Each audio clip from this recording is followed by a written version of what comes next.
بسم الله الرحمن الرحيم. السلام عليكم ورحمة الله وبركاته. وطبعا جون والله كن يا فري الله تنكا وافقصن صدح ذا القعدة كنا أفر بقولية شنيا فرتك الجريدة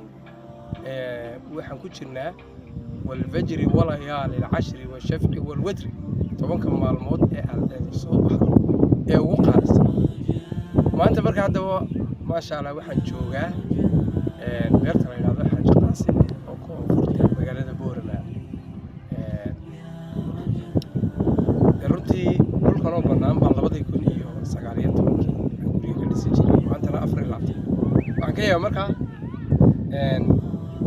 5 sano gudaheed sida ay boorba aad ugu fududso ana waxa aad ugu tabiyo runtii inta yar baa ka hadlay beerteeda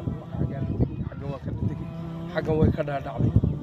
magaaladii boorama markaan aad ugu fiirsan walow Toblan mar yar hakiyay waxay ka mid tahay magaalooyinka ugu waaweyn Soomaaliya marka waa loo Hargeysa yaabi doonto marka aad iyo aad waxa la yaro jawigu degan yahay waxaan jeclaystay inaan muuqaalka inala wadaago. Assalaamu calaykum waraxmatullaahi wabarakaatuh.